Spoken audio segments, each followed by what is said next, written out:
Saya buat Allah juga ni.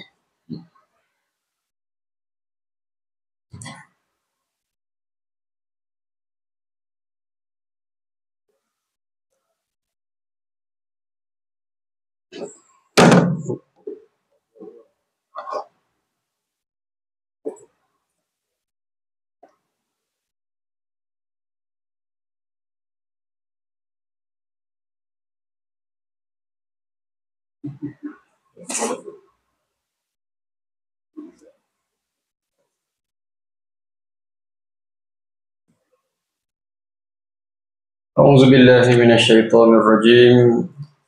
بسم الله الرحمن الرحيم.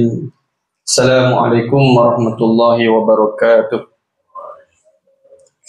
الحمد لله رب العالمين، نحمده ونستعينه ونعوذ بالله من شرور أنفسنا ومن سيئات أعمالنا. من يهد الله فلا مضل له ومن يضلل فلا هادي له. نشهد أن لا إله إلا الله ونشهد أن سيدنا محمدا عبده ورسوله.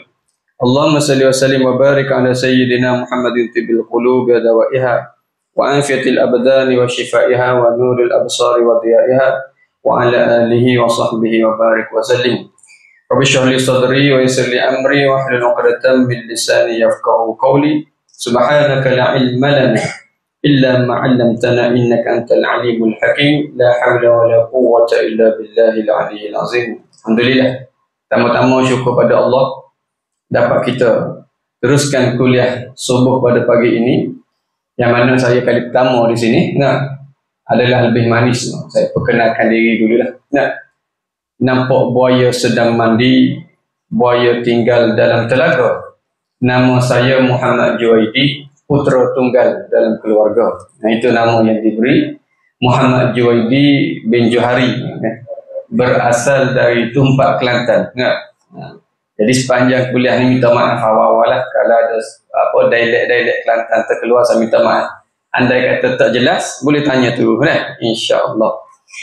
Jadi menetapnya di Masjid Lama Batu Enam, merupakan seorang imam lah di sana. Sebelum ni Bilal di sana, dan selepas tu jadi imam di Masjid Lama Batu Enam. Alhamdulillah. Mudah-mudahan dengan pertemuan ini Allah berkati kita, insya-Allah. Telah beristeri 4 orang anak. Telah beristeri dan alhamdulillah telah dikurniakan 4 orang anak dah, alhamdulillah. Seterusnya selawat dan salam ke atas junjungan besar Nabi Muhammad sallallahu alaihi wasallam, yang mana dengan berkat perjuangan baginda lah Islam tiba kepada kita pada hari ini. Allahumma salli ala sayyidina Muhammad wa ala alihi wa sahbihi ajma'in. Jadi insya-Allah saya diberi amanah untuk bawa kitab Riyadhus Salihin. Kitab Riyadhus Salihin ini adalah hadis-hadis pilihan yang disusun oleh Imam An-Nawawi rahimahullah, yang mana kitab ini Riyadhus Salihin dengan maksud taman-taman orang soleh. Riyadhus Salihin, Riyadh iaitu taman-taman salihin, orang-orang yang soleh. Imam Nawawi memberikan nama kitabnya sebagai Riyadhus Salihin. Hadis-hadis terkandung di dalamnya adalah sebahagian besarnya adalah hadis-hadis sahih. Adalah hadis sahih riwayat Bukhari, riwayat Muslim. Dikumpulkan, kemudian Imam Nawawi letak ikut bab by bab. Macam tu lah, ikut bab. Cuma kecenderungan hadis-hadis letakkan dalam ini adalah lebih kepada tasawuf, lebih kepada untuk akhlak. Jadi daripada tajuk-tajuk dia itu banyak berkaitan dengan akhlak. Itulah sedikit sebanyak pengenalan berkaitan dengan Riyadhus Salihin. Mungkin sebahagian daripada kita dah biasa dengar. Yang belum lagi dengar ataupun belum tahu lagi, itulah hakikat kitabnya Riyadhus Salihin. Imam Nawawi ini bukan nama sebenar, adalah nama gelaran. Yang mana beliau ni antara tokoh ulama besar yang mana meninggal di usia muda. Ada menyebutkan dia meninggal pada usia 40-an. 46, 47 meninggal. Kira muda lah. Meninggal pula dalam keadaan tak sempat berkahwin. Bukan tak nak berkahwin. Siapa yang niat dalam diri dia tak nak berkahwin, makruh kehidupan dia. Lalu Nabi sebut dalam sebuah hadis, yang mana rugi mereka yang meninggal dalam keadaan membujang. Nabi SAW sebut. Ada pun ulama mentafsirkan hadis membujang tersebut termasuklah orang yang telah kematian pasangan. Dia tak nak kahwin. Anak-anak suruh. Kemampuan ada, tak nak kahwin. Termasuk dalam rugi. Kenapa? Kerana ruang pahala itu banyak di dalam rumah tangga. Kalau ada yang single-single lagi, kena carilah. Kena cari. Jangan hidup membujang. Duduk dua ni, banyak sikit pahala. InsyaAllah. Jadi Imam Nawawi meninggal usia muda. 40-an, yang mana tidak sempat berkahwin.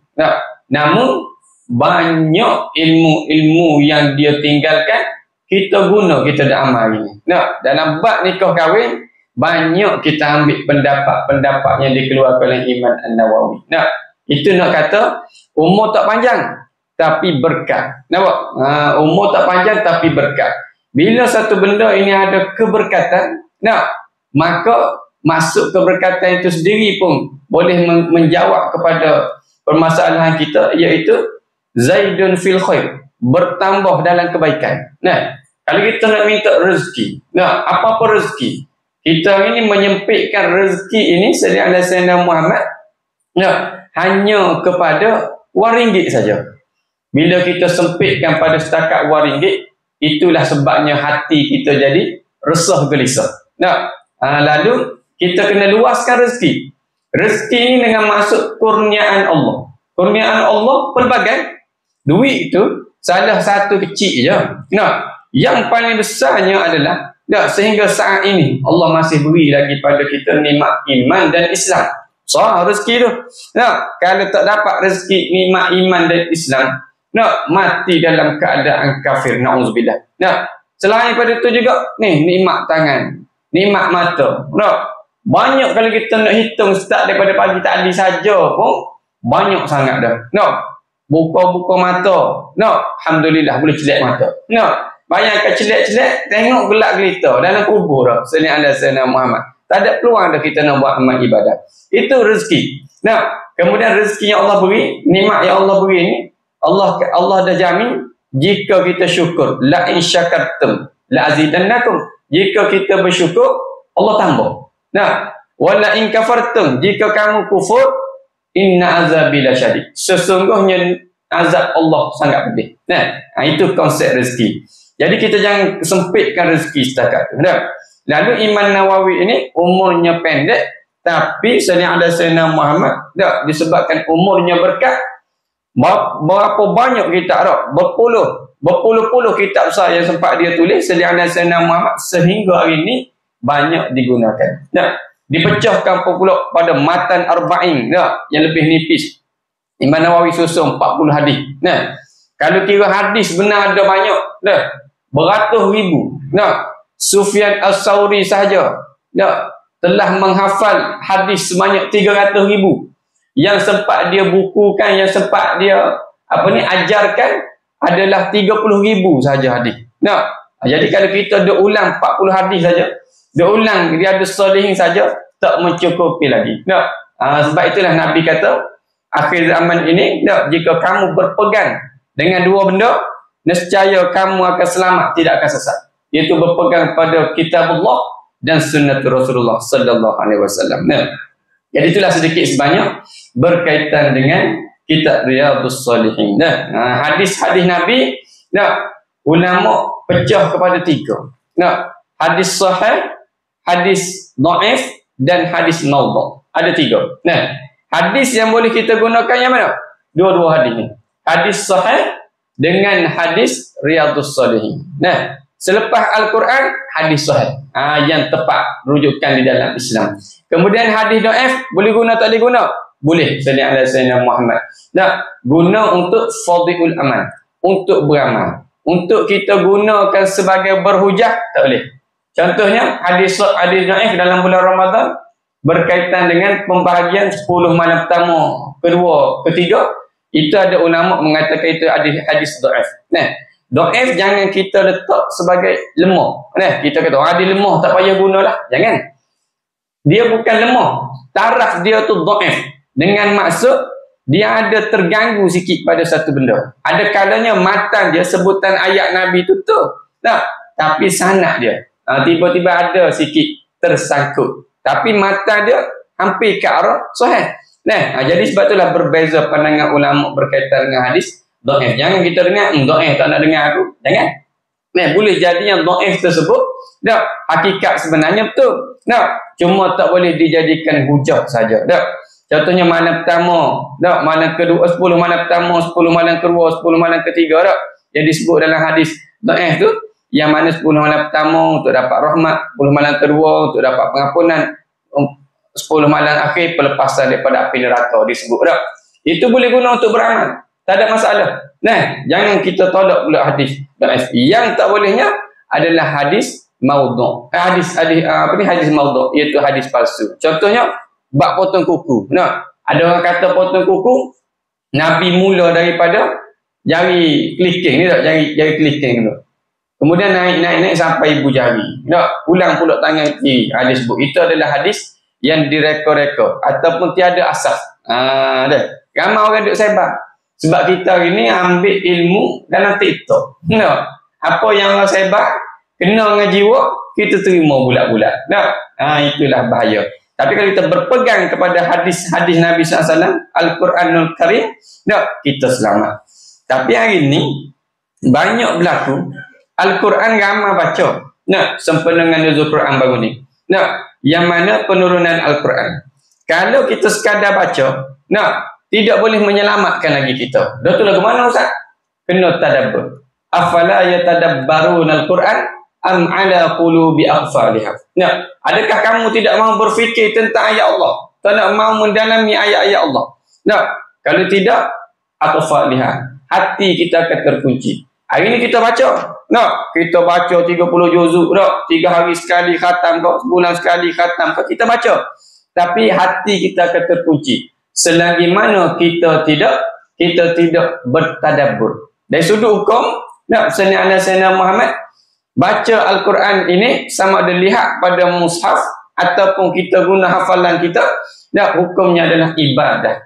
Melainkan wajib pada suratul Fatihah. Kerana surah Fatihah ini rukun di dalam sembahyang.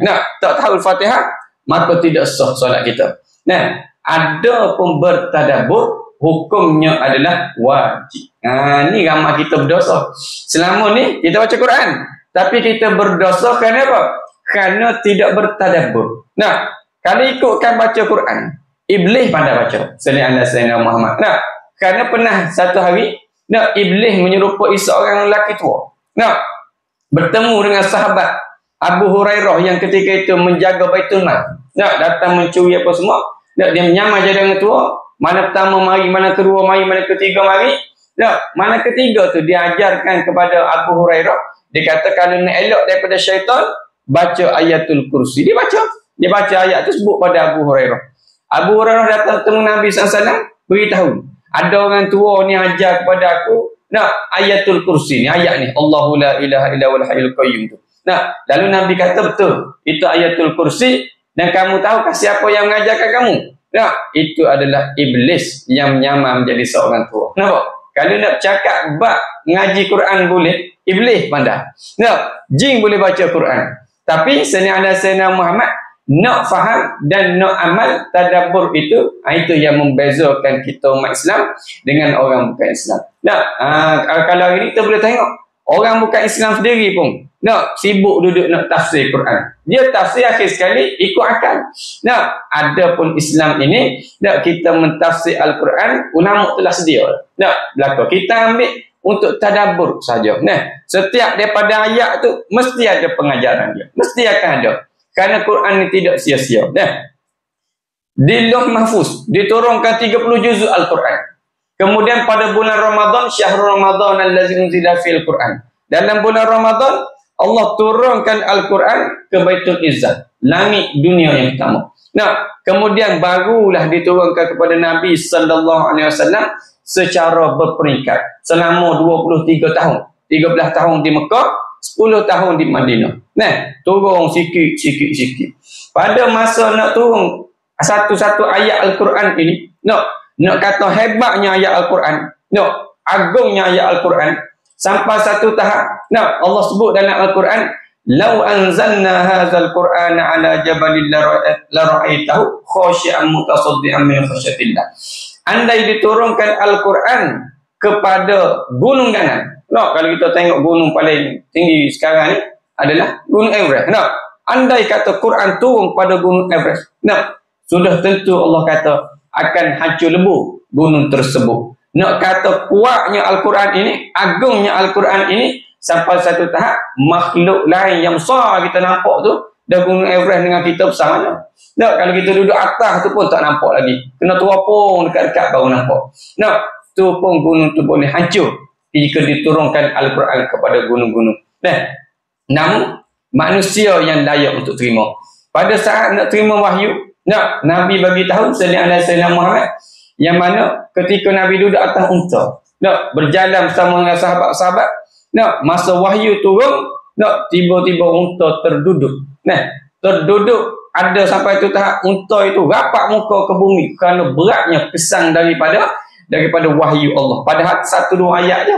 Sallallahu alaihi wasallam Muhammad. Begitu juga Aisyah cerita, setiap kali Nabi menerima wahyu Allah sallallahu alaihi wasallam Muhammad, yang mana selepas terima, Nabi akan rasa berat kepala dan terpaksa baring di atas pohon Aisyah. Dan Aisyah kata, beratnya wahyu itu sampai tu tahap berat kepala Nabi tadi bertambah. Aisyah dapat rasakan berat tu bertambah, dan sehingga kan lengah pohon sebelah kiri, Aisyah pindah pohon sebelah kanan. Nak menunjukkan bahawasanya wahyu Al-Quran ini cukup-cukup agung. Tapi kenapa kita tak rasa? Kita baca Quran, kita tidak rasa keagungan Al-Quran. Sebab apa? Sebab kita hanya baca. Yang nak sebenarnya adalah menghayati, bertadabbur. Jadi kalau selama ni kita hanya tilawah, menghabiskan bacaan-bacaan sahaja, juzuk by juzuk, kita ubah. Dah baca dah 1-2 juzuk, kita ambillah beberapa ayat untuk tadabbur. Sekurang-kurangnya melepaskan tanggungjawab kita bertadabbur Al-Quran. Sallallahu alaihi wasallam Muhammad. Jadi poin yang nak bagi tahu, jika berpegang kepada Al-Quran dan hadis Nabi sallallahu alaihi wasallam, hidup kita akan selamat. Jangan ikut sains membabi buta. Hari ni orang banyak ikut sains. Contoh sains kata apa? Sains kata planet ada 9. Planet ada 9. Ada pun Al-Quran sebut perjalanan Nabi Sulaiman alaihissalam diperlihatkan planet-planet ni. Nabi Sulaiman kata ada 11. Dan Al-Quran sebut. Kita nak terima mana? Sains ada gambar, bukti. Quran sebut 11, tak ada bukti. Kita nak ikut siapa? Sallallahu Muhammad. Di situ ujian keimanan. Sejauh mana kita menerima satu benda dengan zahir, ataupun kita berpegang pada Al-Quran dengan cara beriman dengan penuhnya. Nampak? Rukun iman yang keempat. Sallallahu beriman pada Allah, beriman pada Rasul, beriman pada malaikat, beriman pada kitab. Rukun iman yang ketiga, yang mana beriman kepada Al-Quran. Jadi di situ ujian keimanan. Allah kata manusia tak sampai pergi ke angkasa jauh-jauh apa semua. Tapi ada manusia mendakwa dia pergi ke angkasa, siap pergi ke bulan lagi. Kita pun terima lah. Antaranya mereka dengan Apollo, dia naik pergi ke bulan, dia kata. Dia bahasa mudah katanya, Syekh saya sallallahu alaihi wasallam Muhammad, dia kata logik lagu ni saja. Jika sesuatu benda itu telah berjaya, sudah tentu akan diulang-ulang. Tapi kita tengok lah Apollo naik tahun bila? 70-an, 80-an lagi tu tak? Sallallahu alaihi wasallam Muhammad. Naik dulu, sehingga hari ni ada lagi tak naik. Tak naik. Bererti berjaya tak berjaya? Tak berjaya lah. Satu sudut. Tapi dia sudut gambar video dia ada. Tapi Quran sebut manusia tak mampu nak sampai ke sana. Tapi ada golongan yang mampu nak sampai ke atas, tapi tak sampai ke angkasa. Contohnya riwayat dalam kisah Israiliyat. Ada digabungkan dengan hadis Nabi SAW juga berkaitan dengan Fir'aun. Bila Nabi Musa datang berdakwah kepada dia, Nabi Musa kata Allah Ta'ala, berimanlah kepada Allah yang maha tinggi. Fir'aun kata, mana Tuhan kau yang paling tinggi? Dia arahkan pengikut-pengikut dia ni supaya buat satu menara yang tinggi. Disebutkan 4 batu tinggi. Nak, dah kalau satu batu lebih kurang 2 kilometer, nak, maksudnya berapa kilometer ke atas. Nak, buat sampai atas, kita fikir logik akan, melepasi ozon ni, nak, boleh hidup ke tak boleh hidup, kita fikir logik. Nak, teknologi dulu Allah sebut dalam Al-Quran, melebihi teknologi yang ada hari ni. Nah, kau Ustaz, dulu kan zaman purba, itu kajian sains, kata purba. Quran kata, Allah telah berikan teknologi yang hebat kepada kaum terdahulu, kaum Samud. Nah, sehingga mereka boleh buat kenderaan terbang Sayyidina Muhammad pada saat itu. Nah, Quran sebut, tapi kita tak percaya sebab kita tak tengok dengan mata kita. Tapi Quran sebut, nah, teknologi mereka lebih hebat.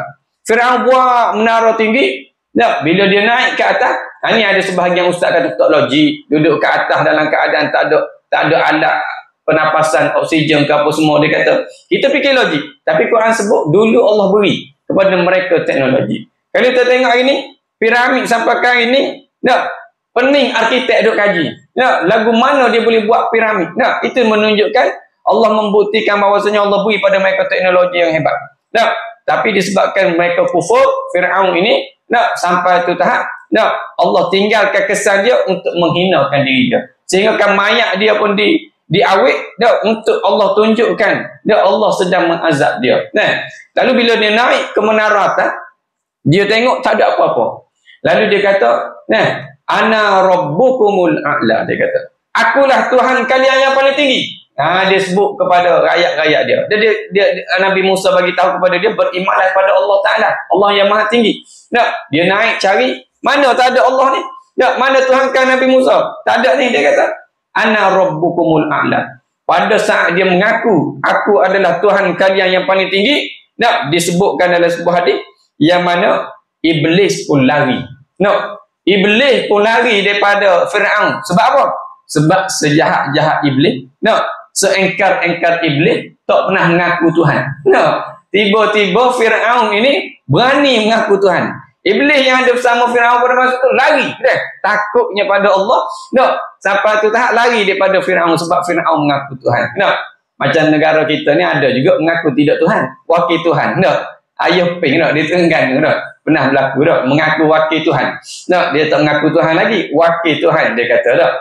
Jadi Sayyidina Muhammad, nak ceritanya gabungan hadis Al-Quran ini menjadi rujukan kita dah. Jika bertemu di antara sains dengan Al-Quran, sains dengan hadis, mana kita nak terima? Quran dengan hadis. Walaupun tak ada bukti nyata, nah, kena terima, kena yakin kepada Quran dan hadis. Nah, ini dari sudut Sayyidina Muhammad. Kenapa kita selama ini baca Quran tidak merasakan Quran itu agung? Kenapa? Kerana kita tidak rasa isi Al-Quran itu agung sebab kita tidak bertadabbur. Kita tidak mendalami. Sedangkan Al-Quran itu, hadis-hadis Nabi SAW ini mengajarkan daripada sekecil-kecil perkara, bak berok kencing, sampailah kepada setinggi-tinggi benda, bak jihad, pemerintahan, pentadbiran negara apa semua. Nah, itu Quran dan hadis. Nah, dicerita bak tadbiran. Kalau baca Quran daripada start surah Al-Baqarah sampai surah An-Nas, nah, sepanjang surah tersebut tidak lekang daripada jihad. Kalau tengok dalam bulan puasa saja, berapa banyak perang yang berlaku dalam bulan puasa ketika zaman Nabi sallallahu alaihi wasallam. Antaranya pada tahun kedua Hijrah. Nah, yang mana kafir Quraisy datang nak perang Nabi sallallahu alaihi wasallam. Bila Nabi dah di pulau di Mekah, nah, Nabi umat Islam pada masa itu di pulau, dah tidak dibenarkan, disekat ekonomi umat Islam. Tak boleh jual kepada orang Islam, dia tak boleh beli barang orang Islam. Tak boleh. Siapa buat lagu tu kena ambil tindakan.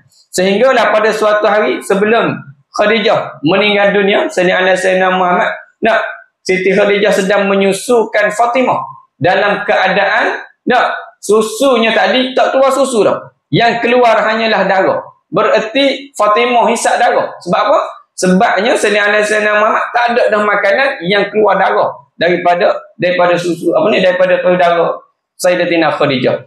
Satu hari Nabi balik daripada berdakwah, cukup penat. Balik cukup penat, tengok Sayyidatina Khadijah sedang menyusukan Fatimah. Lalu Nabi pun menyandarlah di dinding. Sehinggalah Nabi tertidur. Setelah selesai Fatimah tidur, Sayyidina Khadijah datang, ambil kepala Nabi SAW, riba Nabi SAW. Tengok wajah Nabi SAW, Khadijah menangis.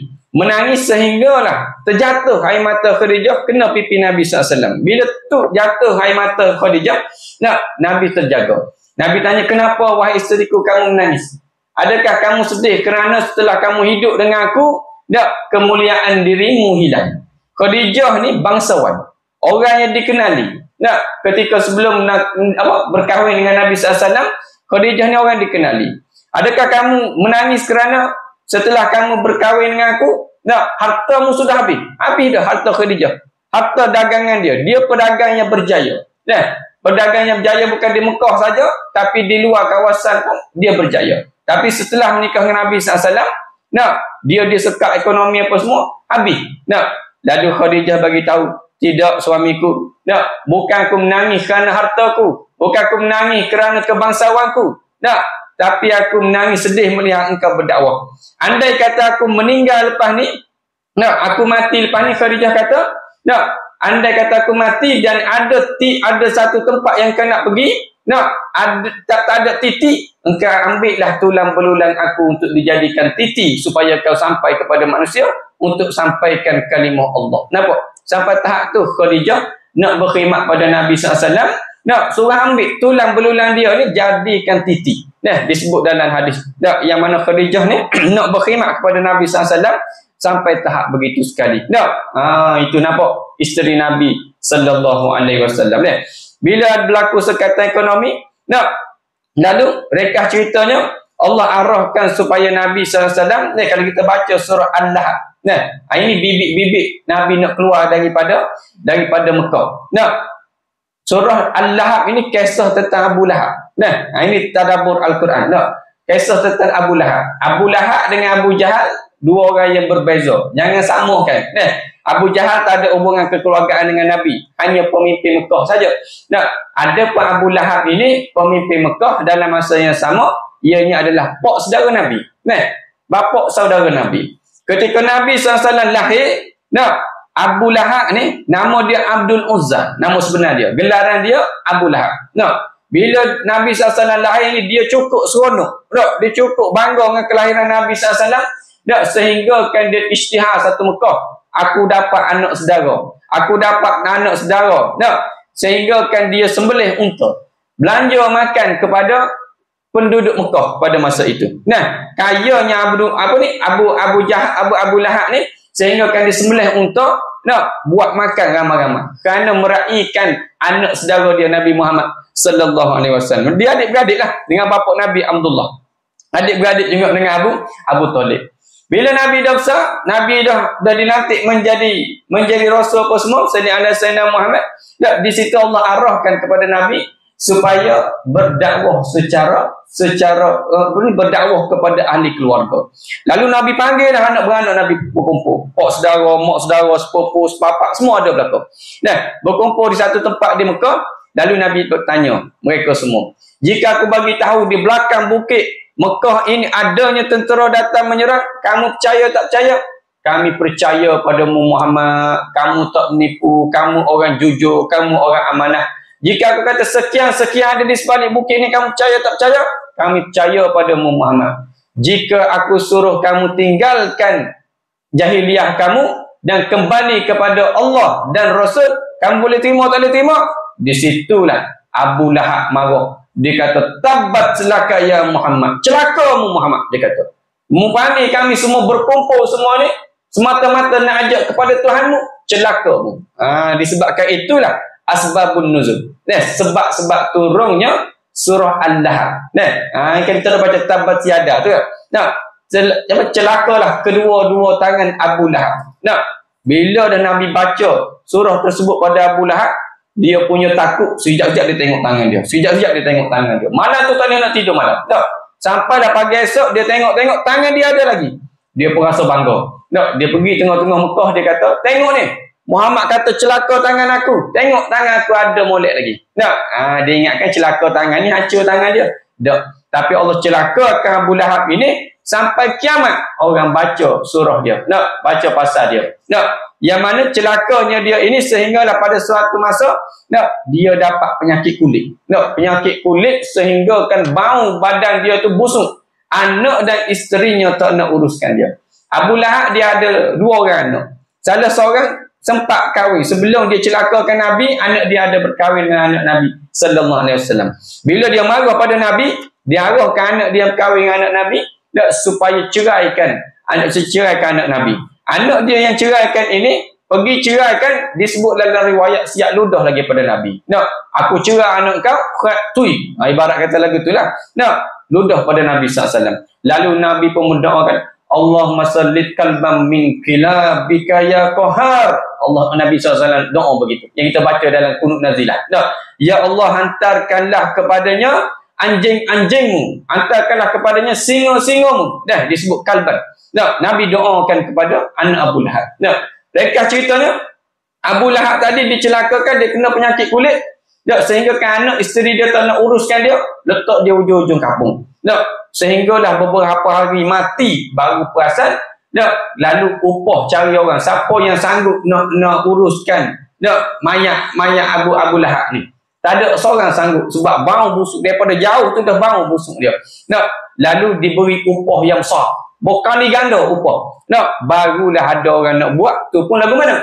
Gali-gali lubang dulu siap-siap. Ambil mayat dia, capak dalam lubang tersebut. Daripada jauh. Nak kambuh daripada dekat. Tak tahan bau dia. Daripada jauh tu, pakat baling batu. Pakat baling batu. Biar kurangkan sikit dia bau. Barulah pergi dekat untuk kambuh dengan tanah. Hinanya kematian Abu Lahab. Sampai tu tahap. Sayyidina Muhammad. Anak isteri sendiri tak nak uruskan dia. Kemudian anak dia yang ludah pada Nabi SAW tadi, dia pergi berdagang di Syam. Disebut di Syam, di Syria kan. Sayyidina Muhammad yang mana dia bawa dia punya bodyguard dia. Sekeliling dia ni ada bodyguard. Sebab dia takut ni, kena doa daripada Nabi ni, dia takut. Dia bawa bodyguard yang ramai. Ketika malam dia tidur, riwayat menyebutkan dia dimakan oleh anjing-anjing. Ada riwayat sebut dia dibahang oleh singa. Dalam keadaan dia punya bodyguard tak kena. Tiba-tiba ada singa. Tiba-tiba ada anjing. Sayyidina Muhammad yang datang gigit anak Abu Lahab ni. Nampak? Bila Allah mencelakakan seseorang, tak ada satu tangan pun yang dapat menahannya. Jika Allah memuliakan seseorang, tak ada satu tangan pun boleh menghinanya. Nampak? Di sini nak cerita jika kita bertadabbur Al-Quran, kita dapat nilai dan pengajaran. Kita tengok juga kalau surah Iza Ja'a Nasrullah. Surah pendek je. Tapi ramai orang tak faham. Iza Ja'a Nasrullah, orang faham adalah pembukaan kota Mekah. Ini saat-saat Nabi nak wafat. Sebenarnya bila turun surah Iza Ja'a Nasrullah wal Fath, telah datang pertolongan Allah untuk pembukaan kota Mekah. Menunjukkan saat-saat Nabi SAW nak wafat. Kenapa? Kerana tugas Nabi adalah untuk menyampaikan, untuk menyempurnakan Islam. Bila dah Islam telah sempurna, maka selesailah tugas Nabi. Nabi pun nak balik. Sehingga kan ketika Nabi SAW nak meninggal, Nabi special. Malaikat Israel datang nak beri salam. Ketuk pintu, Assalamualaikum. Aisyah buka, minta maaf, suamiku tidak bersedia untuk temu tetamu. Dia tutup pintu. Kali kedua mari lagi, Assalamualaikum. Minta maaf, suamiku tidak bersedia bertemu dengan tetamu. Tutup lagi. Kali ketiga beri salam, Assalamualaikum. Aisyah sebut benda yang sama. Nabi pun dengar suara itu. Nabi tanya, bukalah pintu Aisyah. Aku kenal suara siapa tersebut. Itu adalah Malaikatul Maut, Israel. Israel datang. Kemudian masuk ke rumah Nabi SAW, Israel bagi tahu, jika aku diperintahkan oleh Allah untuk mencabut nyawa kau, tapi aku diperintahkan juga oleh Allah supaya minta izin dengan kau. Jika kau izinkan aku cabut nyawa kau, maka aku akan cabut dengan selembut-lembutnya. Jika kau tak izinkan, aku akan kembali kepada Tuhanku. Nampak? Dia beri pilihan kepada Nabi SAW. Lalu Nabi kata apa? Nabi kata, aku nak bertemu dengan Rabbul Izzati. Nak bertemu dengan Tuhanku. Nampak? Nabi pilih untuk mati. Dah selesai dah tugas Nabi SAW. Kalau kita lah, Israel mari tanya kita, Tuan Haji, hari ni masa nak mati dah ni. Nak hidup lagi ke? Nak tunggu dulu? Tunggu dulu lah Israel. Baliklah dulu. Kalau kita. Ataupun dia mari tanya, Tuan Haji, kalau diberi pilihan, patutnya giliran Tuan Haji ni. Tapi kalau diberi pilihan cabut nyawa orang rumah dengan Tuan Haji, mana Tuan Haji pilih? cabut diri saya lah. Itu orang lelaki. Dia sanggup. Kalau tanya orang perempuan, cabut tu lelaki saya dulu lah. Ni, ambil dia dulu. Saya nak hidup lagi ni. Itu orang perempuan. Gurau saja dah. Jangan marah. Jadi Nabi SAW diberi pilihan. Nak mati ataupun tak nak mati. Tapi Nabi pilih untuk mati. Sebab apa? Sebab dunia ini adalah penjara bagi orang mukmin. Kemudian akhirat itulah syurga bagi orang mukmin. Itu sebaliknya. Dunia penjara orang mukmin, akhirat adalah penjara kepada orang kafir. Nampak? Jadi kita bukan nak duduk lama di atas dunia. Jadi dengan Riyadhus Shalihin ini cukup baik kerana bab dia ada beratus bab berkaitan dengan hati. Berkaitan dengan akhlak. Supaya kita dapat didik hati kita. InsyaAllah ada rezeki, kita boleh masuk bab-bab ni nanti. Mudah-mudahan kita dapat ambil pengajaran daripada bab ni lah. Antara yang saya dah sampai setakat ni duduk mengajar kan, dalam bab yang ke-65 dah. Iaitu dalam bab mengingati mati. Nak masuk, masa dah time dah. Dah. Sampai pukul berapa? Waktu Tuhan 20 minit lagi. Betul ni? Boleh ni? Benar. Sebab tempat lain dia suruh berhenti syuruk. Tak apa macam mana. Kalau lagi tu kita masuk sikit dah. Iaitu bab mengingati mati. Saya sambung tempat lain saya bawa dah. Iaitu Imam Nawawi mulakan bab mengingati mati ini dengan satu ayat Al-Quran. Kullu nafsin za'iqatul maut. Setiap yang bernyawa pasti merasai mati. Yang bernyawa mesti rasa mati. Nak tak nak mesti rasa mati. Kata Imam Ghazali, yang mana siapa tak rasa dia mati, berdosa hukumnya. Maksudnya wajib kena ada dalam diri kita rasa kita bakal mati. Kena ada rasa. Kalau tak rasa lagu tu, berdosa. Ni dari sudut tasawuf. Kenapa berdosa? Bila dia tak rasa dia mati, dia akan rasa hidup selamanya. Sudah tentu dia akan buat benda-benda yang lara yang banyak. Sudah tentu bila dia buat maksiat, dia tak kisah. Sebab apa? Dia rasa dia hidup selama-lamanya. Kemudian dalam bab mengingati mati, wajib sekurang-kurangnya kita ingat sekali. Wajib. Ada memperbanyakkan ingat mati, hukumnya sunat.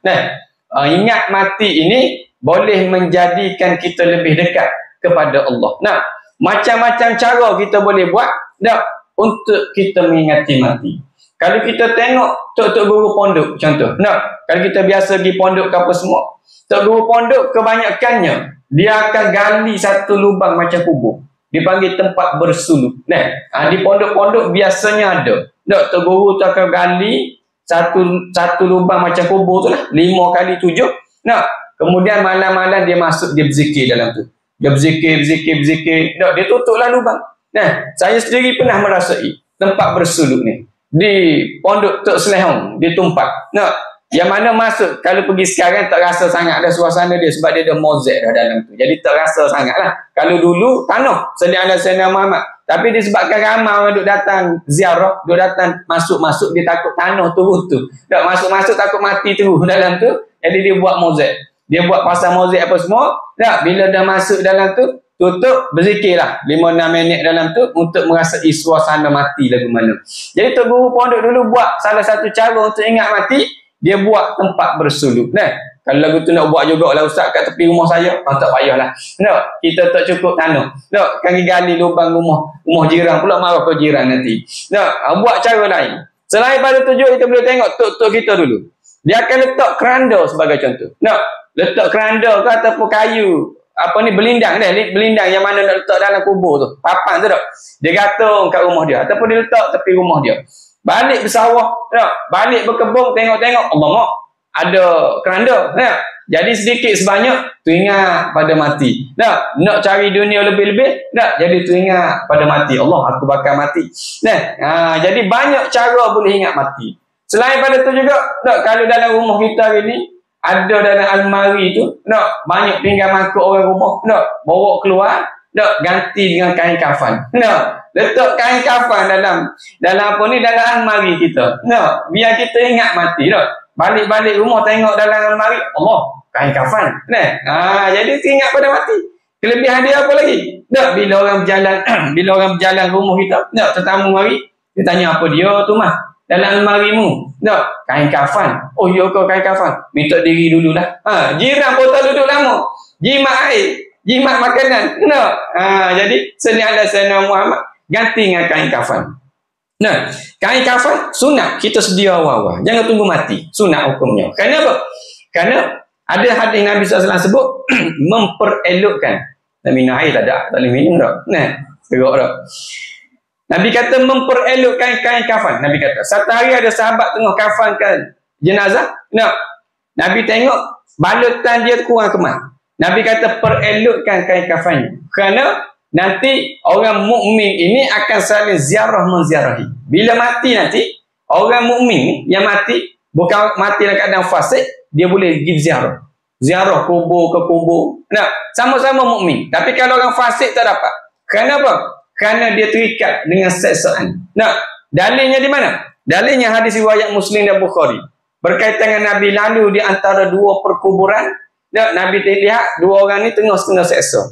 Salah seorangnya orang tua ni kena seksa. Nabi tanya Jibril, kenapa dia diseksa? Jibril kata kedua orang ini diseksa oleh dua sebab. Pertama kerana kencingnya, kedua kerana lidahnya. Disebut dua sebab tadi. Yang kerana kencing kenapa? Oh, selama ni aku kencing, dosa ke apa? Tak salah kencing. Yang salah pada orang tua tadi tu, dia tidak menjaga kebersihan kencing tadi, sehingga kan dia tidak melakukan taharah. Bab taharah, bab bersuci dengan baik, sehingga kan bila dia masuk dalam semayang, semayangnya tidak sah. Dia kencing lebih kurang, basuh lebih kurang, baki, saki baki yang ada lagi dalam macam orang lelaki kan dia lebih sikit. Pistol dia tu lebih. Jadi balance yang ada tu dia tak jaga molek.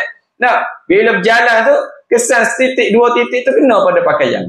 Kena pada pakaian, dia wuduk sah lagi. Masuk dalam semayang tidak sah. Kenapa? Kerana pada pakaiannya ada air kencing. Itu sebab orang tua tadi diseksa. Namun, pada saat Nabi beri salam, Assalamualaikum ya ahli diyar darul qaumul mu'minun. Bila Nabi beri salam, malaikat dan orang mati tadi berhenti jawab salam dulu. Disebabkan inilah ulama berpendapat yang mana adalah sunnah jika kita pergi ziarah kubur, kita beri salam. Sunnah Nabi sallallahu alaihi wasallam. Jadi dalil mengatakan yang mana orang mukmin ini berjalan di antara kubur orang mukmin dengan orang kubur mukmin daripada hadis yang sahih. Boleh berjalan. Disebabkan itulah kita sunat sediakan kain kafan kita awal-awal. Ataupun kalau sekarang kita sertai khairat kematian. Akhirnya termasuklah tu dalam bab menyediakan kain kafan awal. Dapat pahala sunat. Kita tak letakkan rumah lagi kain kafan tu.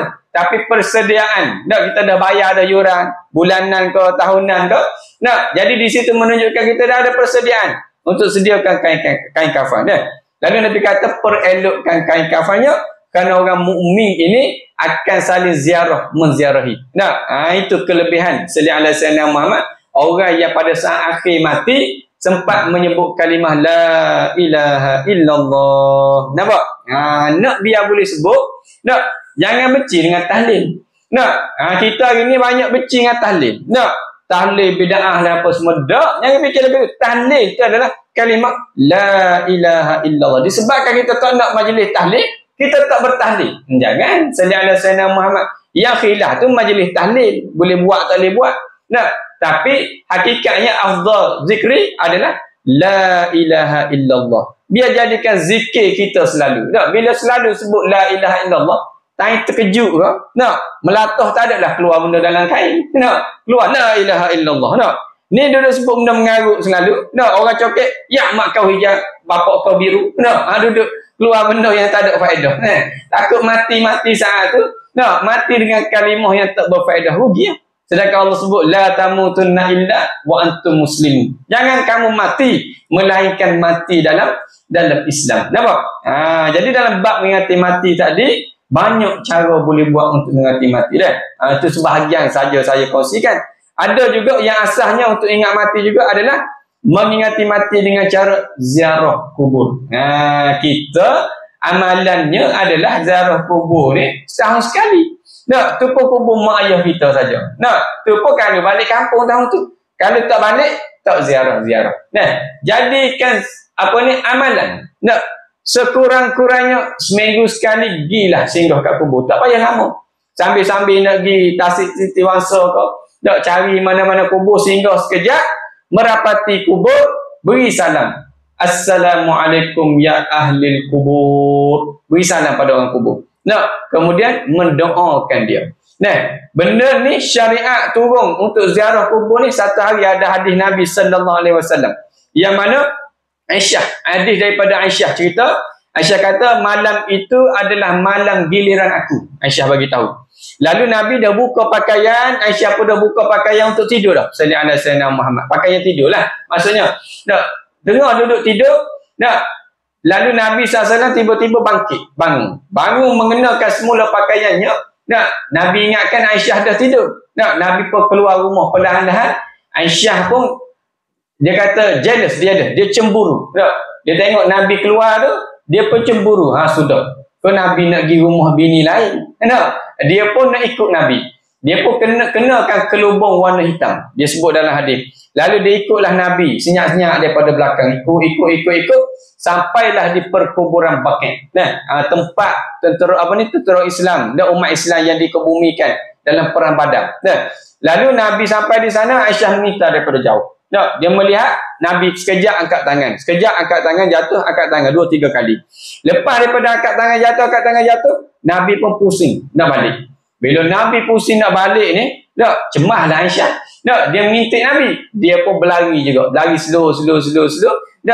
Elok-elok dia sampai rumah, duduk sekejap, Nabi pun sampai. Nabi pun tengok Aisyah tercungap. Letih ya dia. Nabi tanya kenapa? Kenapa terjengak-tengak ni? Dia kata tak ada apa, dia tak nak cerita. Lalu Nabi ugut dia. Dia kata sama ada kau cerita ataupun Jibril yang cerita pada aku. Tak ada pilihan.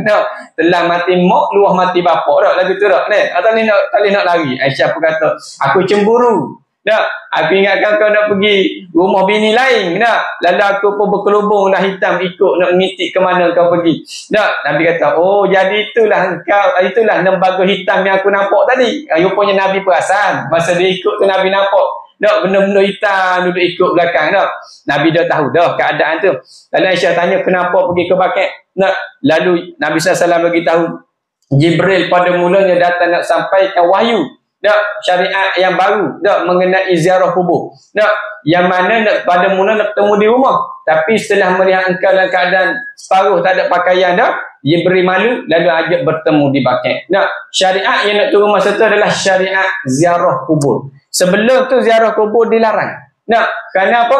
Kerana sahabat ramai di antara mak ayah mereka, keluarga mereka yang bukan Islam dalam di kubur. Jadi ramai di antara mereka ini diziarah dalam keadaan meratapi, menjerit-jerit, mencari-cari muka. Lalu Nabi haramkan pada masa itu ziarah kubur. Setelah dah umat Islam dah faham Islam, barulah datang syariat ziarah kubur. Setelah daripada itulah digalakkan kita ziarah kubur. Nampak?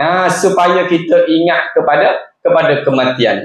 Syarat ziarah kubur mudah ya. Pergi ke kubur tu, mendekati kubur. Tak kira kubur siapa. Mendekati kubur, beri salam, doakan mereka, balik.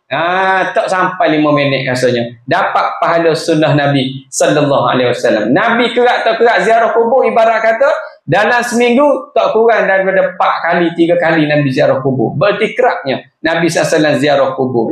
Bila kita ziarah kubur, kita ingat mati. Bila pergi ziarah kubur, beri salam, tak payah kuat-kuat. Katalah kubur tu luah dah macam di Raudatus Sakinah. Luah berkilometer. Kita nak bagi salam ke mana ustaz? Kan yang ujung sana tak dengar?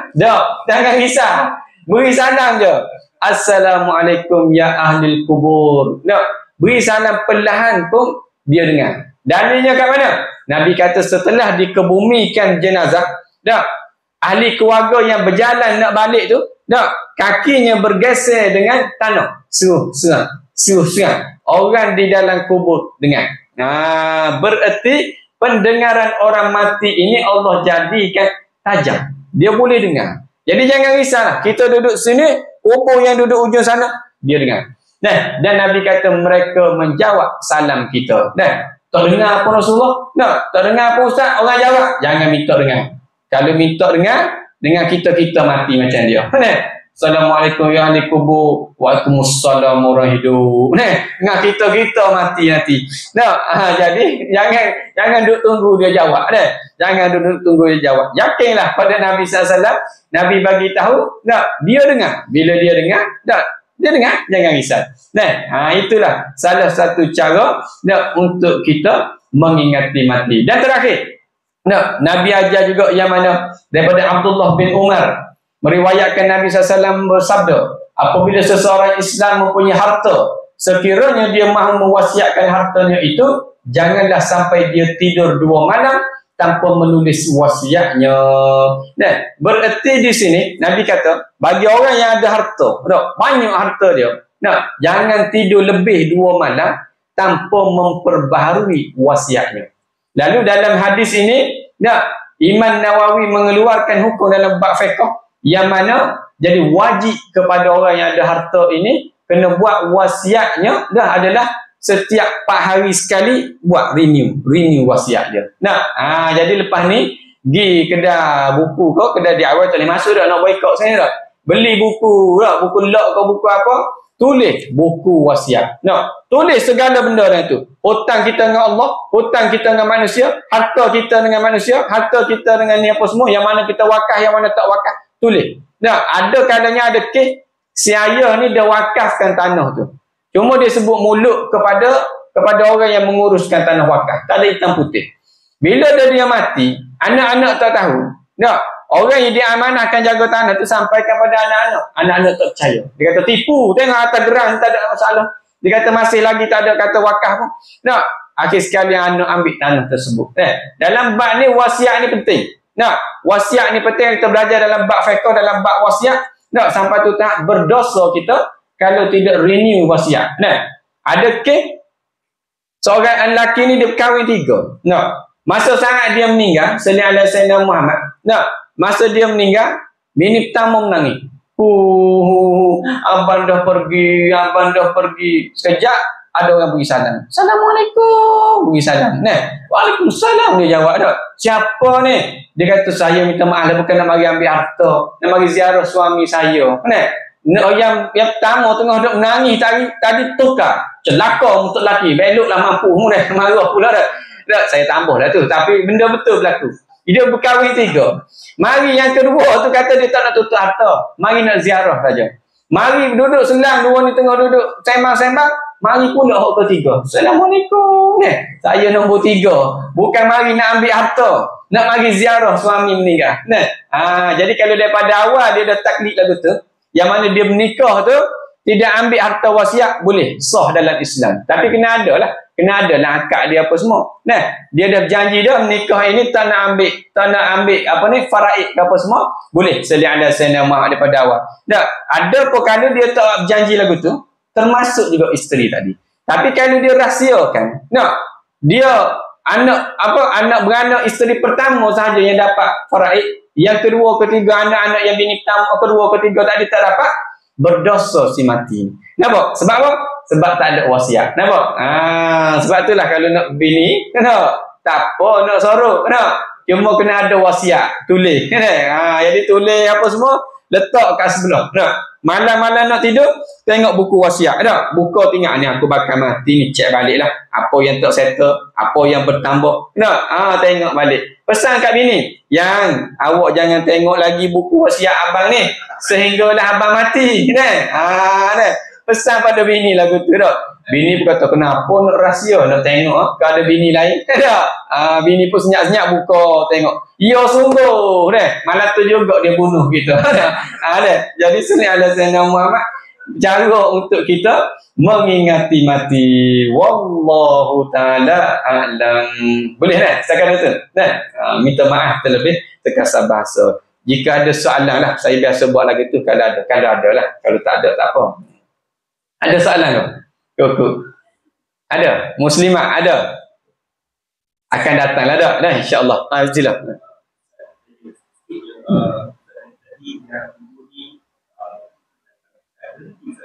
Ya? Lalu. Tidak dapat fadilat ziarah. Tapi kalau kita beri salam sambil naik kereta, kita nampak kubur, tak, sunat kita beri salam, Assalamualaikum ya ahli kubur. Nah, itu paling ringkas. Nah, boleh pahala kita beri salam. Nak dapat fadilat penuh yang kata sunnah Nabi SAW tu, sebab Nabi bila naik ke kubur, tak, Nabi akan perlahankan kenderaan. Kalau Nabi naik kuda ke, tak, Nabi akan perlahankan kenderaan kalau Nabi merapati kubur. Dapat dengan kereta tak apa. Maksudnya singgah tepi sekejap, Assalamualaikum ya ahli kubur. Dapat fadilat ziarah kubur. Nak dapat fadilat tu lah. Ada pun kita ni nak cepat dah tak? Nah, kalau singgah ni nanti jeng habis orang lain tak? Jadi teruskan sambil beri salam. Nah, kepada ahli kubur dan mendoakan dia. Nah, nak dapat fadilat ziarah kubur tu, kita merapati kubur. Disebut dalam kitab-kitab kitab-kitab di pondok-pondok kitab lama, kitab kuning, nak ada ziarah kubur, merapati kubur. Nah, merapati kubur. Kawasan perkuburan kan dia ada pagar dia apa semua. Kita merapati kawasan tersebut, nak beri salam, mendoakan dia. Nah, kemudian janganlah duduk di atas tempat apa ni? Dia panggil apa ni? Kadang dia buat dengan siming ke apa semua tu tak? Kita tak boleh duduk. Adat-adatnya tak boleh duduk. Tapi banyak orang tak belajar bab adat ziarah kubur. Bila ada kematian tak, tengah duduk kebumikan saudara dia boleh duduk pula atas kubur orang lain. Dosa pula. Baik tak payah pergi lah gitu. Jadi dalam bab tadi, dapat fadilat penuh, kita merapati kubur tersebut. Ada pun kalau kita beri sambil berjalan lagi tu, dapat juga pahala sunat beri salam pada orang mati. Kerana itu membantu dia. Orang mati ni membantu. Ketika hidupnya dia kenal siapa yang masa hidup tu dia kenal orang tersebut. Bila orang tu lalu, masa mati tu pun dia kenal. Dia tengok, oh abang Mang ni jiran aku ni lalu. Kemudian lalu pula orang lain. Mana ni setahun dah anak aku tak lalu kat kubur ni. Dia kenal. Tiba-tiba dia tengok ada orang baru masuk. Dia tak kenal masa hidup, maka dia tak kenal masa dia mati. Nampak? Cuma dalam bab orang kata orang roh balik jalan ke rumah ni apa semua, itu banyak hadis, sebanyak dikatakan hadis dhaif. Hadis dhaif dan benda tu tak ada asal. Cuma orang tua dululah dia nak menakutkan budak-budak muda yang duduk lara-lara dah, duduk main gitar, duduk main ngaruk ni. Dia kata baik mu baca Yasin malam Jumaat, nanti tok mu balik, mak mu balik tengok mu duduk main gitar, sedih dia. Jadi nak menakutkan anak muda, orang tua cakap lagu tu tak ada asas pun daripada hadis Nabi ke apa semua dah. Nak menakutkan. Banyaklah kaedah orang tua dulu nak menakut-nakutkan orang muda dah. Gilah mancing tanya bini beranak, sombeng anakmu nanti. Benda tak betul pun. Tapi nak menakutkan, yolah bini tengok sangat mengandung. Dia 3-4 hari pergi ke laut apa semua dah, pergi mancing dah. Bini perlukan sokongan emosi. Dia seronok duduk pergi mancing apa semua. Nak takutkan dia, sebut lagu tu pergi mancing tu, mu sakut umpan kat mulut mulut ikan tu. Nanti anakmu sombeng macam ikan. Takutlah dia. Asalnya alasan nama. Kaedah orang tua dulu. Duduklah atas bantal, naik bisu kan tak? Benda tak ada asap pun. Nak menakutkan, sudah naik bisu kan sakit punggung nanti. Dia tak naklah duduk atas bantal. Tujuan orang tua adalah nak jaga bantal ni adabnya tempat letak kepala. Tiba-tiba letak punggung, tak ada adab lah. Cara orang tua dulu. Wallahu ta'ala a'lam. Boleh sekadar tu? Banyak. Siapa dulu? Jangan bergaduh. Boleh hasillah. Boleh. Salam tu.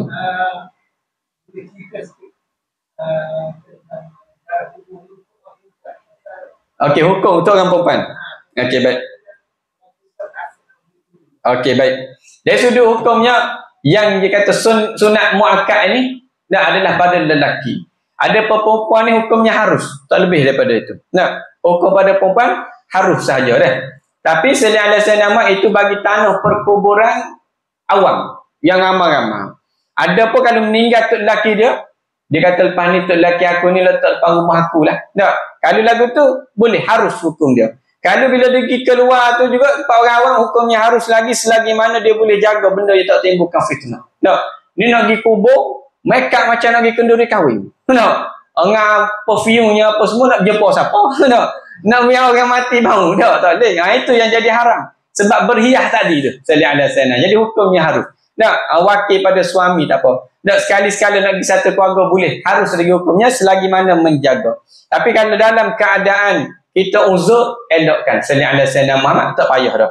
Kalau bukan meninggalnya suami, ni haram lah pula. Ramai yang pergi. Dia tak boleh. Dia tingkat dengan iddah. tapi nak ziarah kubur suami, nak pergi buat penghormatan terakhir pada suami, nak iring suami. Tak boleh. Kerana tak ada keperluan. Tak ada keperluan. Sallallahu alaihi wasallam Muhammad. Melainkan tanah depan rumah dia. Tak apa.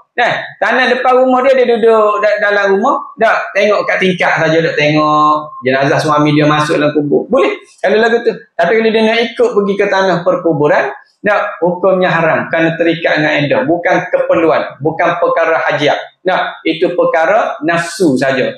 Perkara tahsiniat saja, kita saja-saja nak pergi. Tak boleh. Jadi untuk perempuan berbeza hukumnya. Yang dikatakan digalakkan ini adalah sunat muakkad ni bagi lelaki.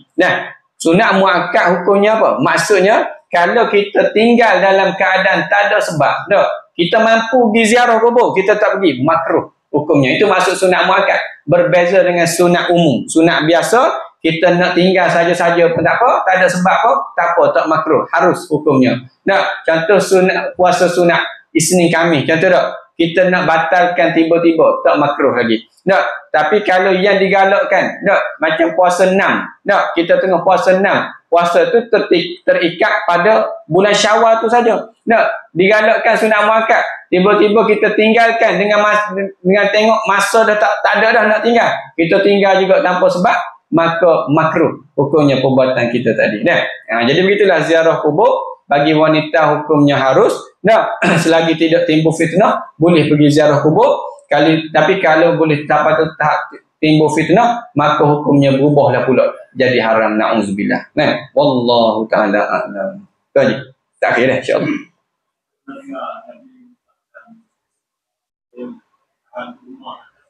Ya.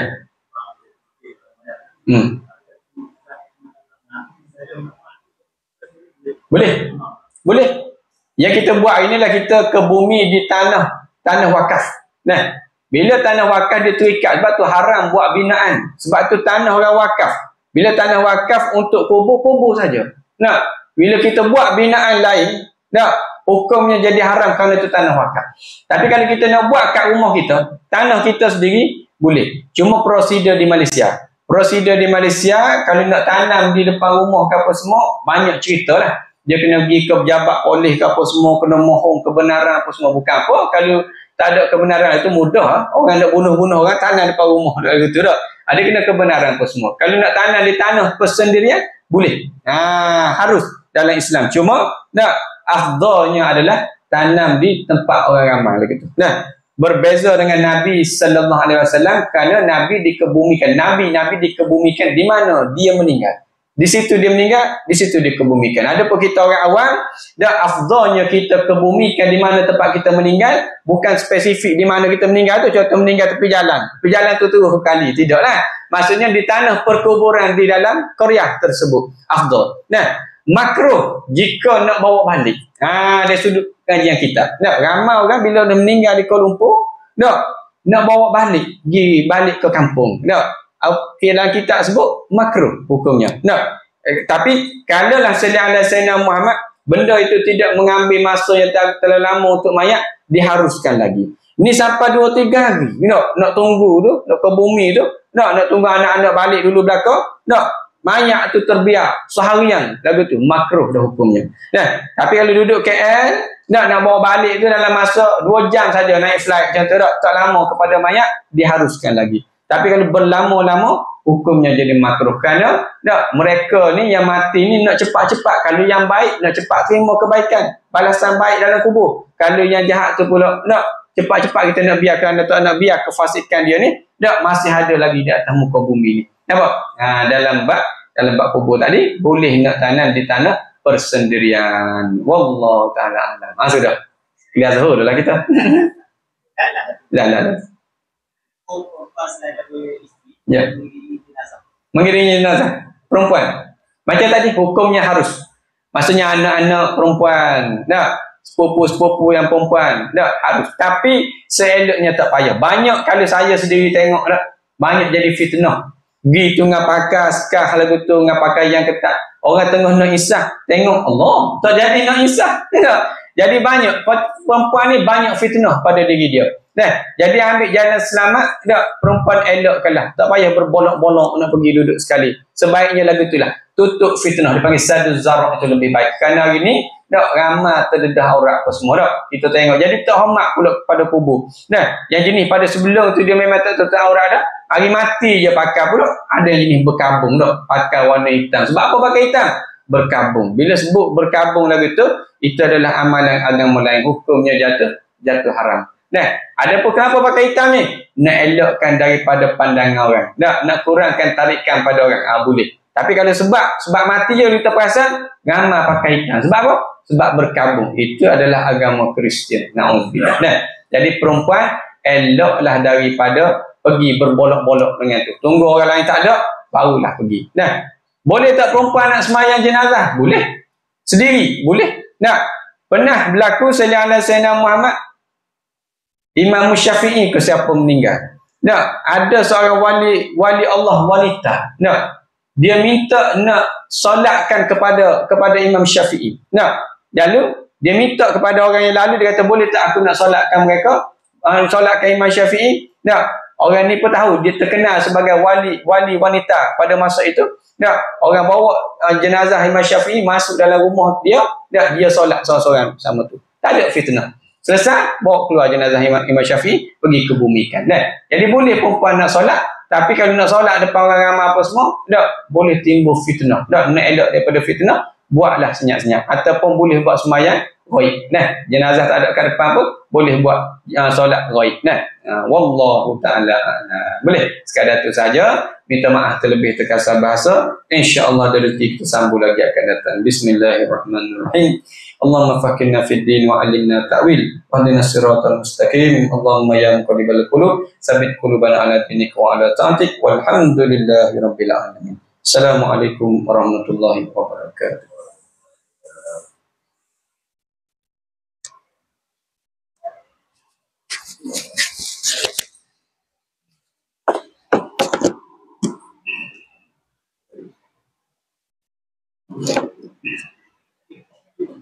Selesai. Ya, sama.